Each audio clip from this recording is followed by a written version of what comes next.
Hello students, class 9th Information Technology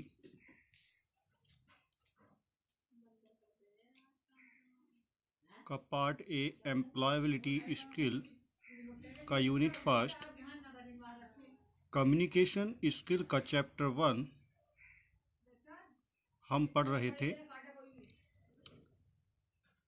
इसके 2 parts पहले ही record कर दिए गए हैं। आई होप आप सभी ने उन दोनों पार्ट्स को पढ़ा होगा और देखा होगा और अच्छे से समझा होगा। इस पार्ट में हम देखेंगे यूनिट फर्स्ट कम्युनिकेशन स्किल का चैप्टर 1 का last topic effective communication means इसको एक क्वेश्चन से समझते हैं कि how to make communication effective. मतलब हम अपनी कम्युनिकेशन को इफेक्टिव कैसे बना सकते हैं।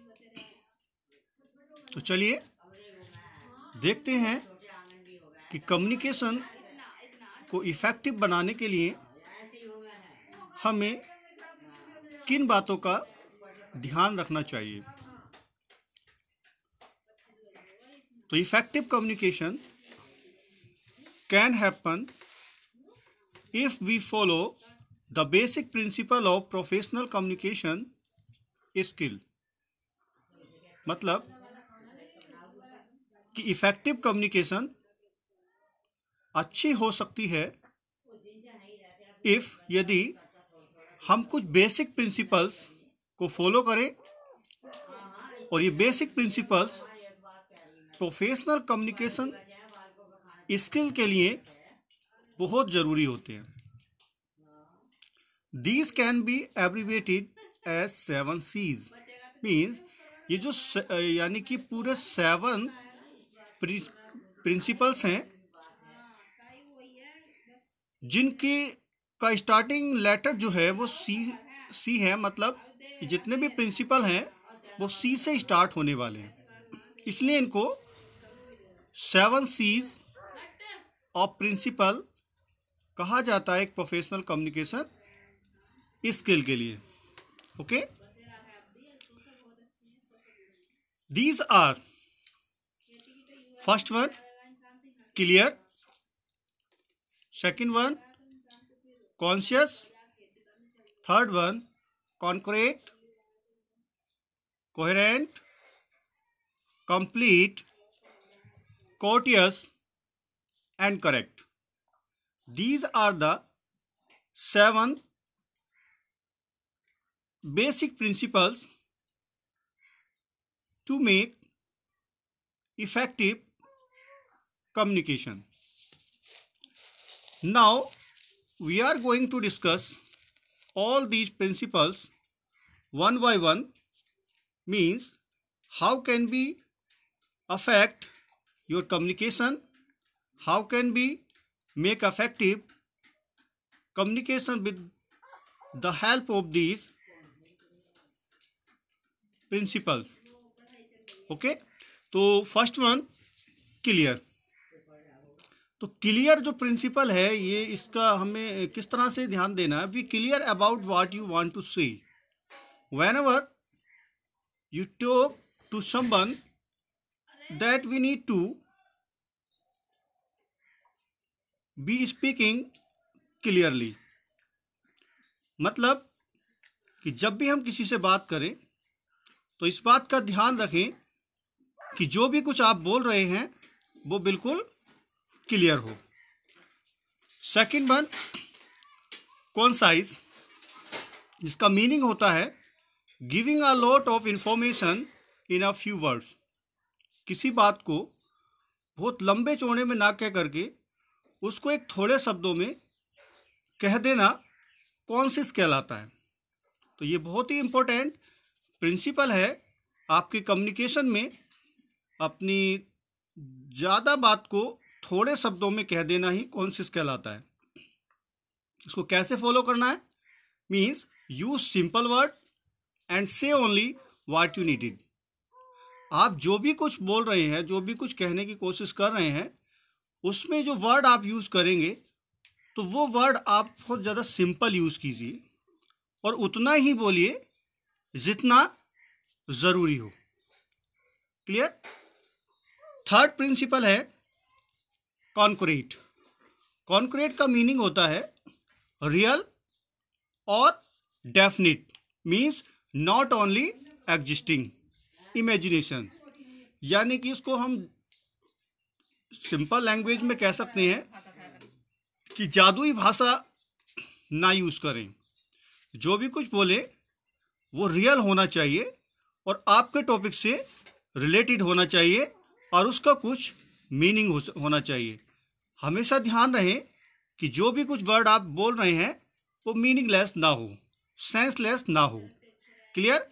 उसमें वास्तविकता दिखाई दे, जिससे कि सामने वाला उस पर बिलीव करे। तो कैसे फॉलो करेंगे? मीन्स यूज एग्जैक्ट वर्ड और फ्रेजेस। हम जब किसी भी टॉपिक को लेकर के किसी डिस्कशन करते हैं तो वहाँ पर कुछ हम वर्ड यूज़ करते हैं, तो वो वर्ड वही यूज़ किए जाएं जो उस टॉपिक से रिलेटेड हों। और जो भी अगर फ्रासेस, जो कहावतें आप यूज़ कर रहे हैं, वो भी आप वही यूज़ करें जो उस टॉपिक को सूट करते हों। तो this is another important principle to make effective your communication. Fourth principle is coherent. इसका मीनिंग होता है clear and easy to understand. मतलब साफ बोलना जिससे कि आसानी से समझा जा सके, कोई भी उसको आसानी से समझ ले। इसका मतलब होता है your word should be related to the main topic. जब भी हम किसी टॉपिक पे बात कर रहे हैं तो आपके जो वर्ड होंगे उसी टॉपिक से रिलेटेड हों एंड शुड मेक सेंस, और उनका कोई सेंस निकले। ऐसा नहीं है कि जो आप बोल रहे हैं उसका उस टॉपिक से रिलेटेड कोई मतलब ही नहीं है। तो ऐसी बातें हमारी कम्युनिकेशन को अफेक्ट पहुंचाती हैं और आपकी कम्युनिकेशन बेटर नहीं होगी। नेक्स्ट पॉइंट है आपका, नेक्स्ट प्रिंसिपल है complete. Your message should have all the needed information. जो भी आप मैसेज दे रहे हैं, ठीक है, तो उस मैसेज में, अब मैसेज हम क्यों करते हैं, क्यों देते हैं मैसेज? उसका कुछ टॉपिक होता है, उसका कुछ मेन होता है, उसका कुछ पर्पस होता है। तो जो भी पर्पस है, ठीक है, जो भी पर्पस है उसके रिगार्डिंग सारी इंफॉर्मेशन आपके मैसेज में होनी चाहिए। वाई? जिससे कि वो आसानी से आपके मैसेज को और मैसेज के थ्रू जो आप उसको कहना चाह रहे हैं उसको वो समझ ले और उसके अकॉर्डिंग आपको रिप्लाई करे। और उसके रिप्लाई से आप 100% सेटिस्फाई तभी होंगे जब आपने जो उसे मैसेज दिया है वो उसको आसानी से समझ ले। अदरवाइज वो क्या करेगा, वो कंफ्यूज हो जाएगा और जो आप पूछना चाह रहे हैं वो आपको नहीं बता पाएगा, उसका रिप्लाई आपको सही नहीं मिलेगा जो आप चाहते हैं। तो जो भी आप मैसेज दे रहे हैं किसी को, बोल करके, लिख करके, किसी भी फॉर्म में जब आप मैसेज दे रहे हैं किसी को, तो इस बात का ध्यान रखें कि जिस टॉपिक पर जो है आप मैसेज दे रहे हैं, बोल रहे हैं, बता रहे हैं, तो उससे रिलेटेड सारी इन्फॉर्मेशन आपकी उस मैसेज में होना ज़रूरी है। तभी आपकी जो कम्युनिकेशन है एक इफ़ेक्टिव कम्युनिकेशन मानी जाएगी। इसके बाद आता है आपका नेक्स्ट प्रिंसिपल कोर्टियस। इसका मतलब होता है polite and pleasant.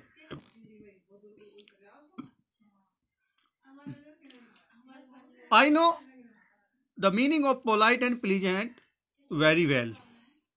All of you already listened these two words many times, anywhere, whenever you in school and outside the school, party and other public places.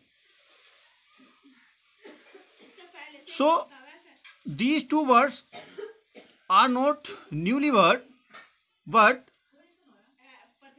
what is the role of these words in our communication?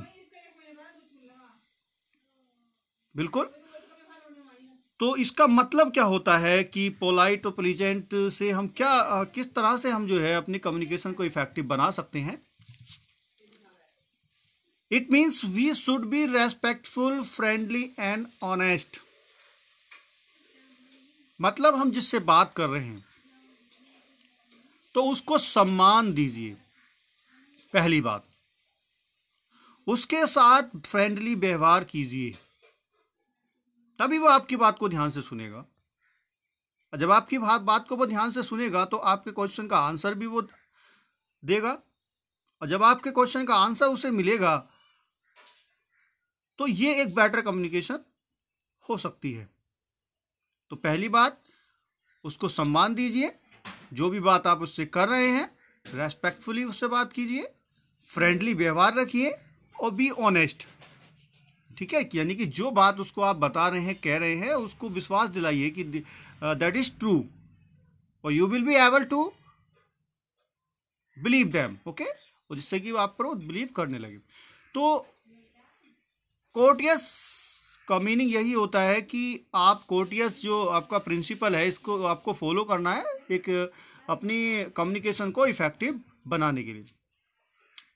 Next and last 7th जो आपका principal है वो है correct, जो बहुत ज़्यादा major role play करता है.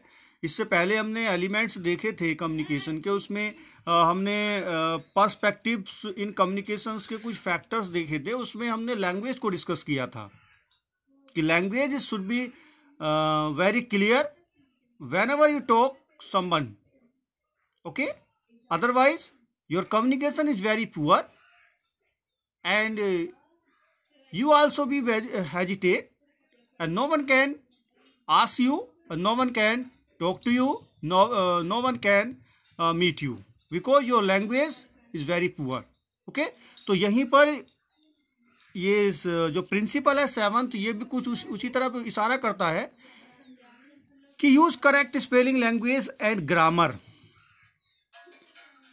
जब हम बोल रहे हैं तो जो भी वर्ड हमें बोलना है उसकी स्पेलिंग करेक्ट होनी चाहिए, उसका प्रोनाउंसिएशन करेक्ट होना चाहिए. जो लैंग्वेज आप यूज़ कर रहे हैं, हिंदी, इंग्लिश, जो भी आपको लैंग्वेज आती है, जिस भी लैंग्वेज में आप जो कम्युनिकेट कर रहे हैं किसी दूसरे पर्सन से, तो वहाँ पर लैंग्वेज में miss correct word, unfamiliar language, unfamiliar word, इनका यूज़ ना करें. एंड ग्रामर भी आपकी प्रॉपर होनी चाहिए, यानी स्पेलिंग, लैंग्वेज एंड ग्रामर तीनों ही चीज़ें आपकी बिल्कुल करेक्ट होनी चाहिए. Whenever you talk to someone, to meet, anywhere, at any place. Okay, so students, these are the 7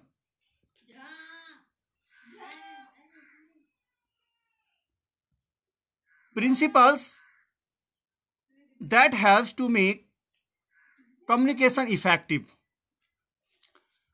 By follow these 7 key principles of communication and make your communication is very effective. So students, I have explained all these 7 principles. Then we can use communication to make effective. I hope all of you understand these 7 principles and follow them to make your communication be effective. Okay, तो ये आज इस chapter का ये last video था. आने वाली अगली वीडियो में, अगले टॉपिक में हम पढ़ेंगे कम्युनिकेशन यूनिट 1, कम्युनिकेशन स्किल का चैप्टर 2, वर्बल कम्युनिकेशन. ओके, सो ये चैप्टर यहीं पर फिनिश होता है. Tomorrow I will discuss about verbal communication. So thank you students. Have a nice day. Thank you.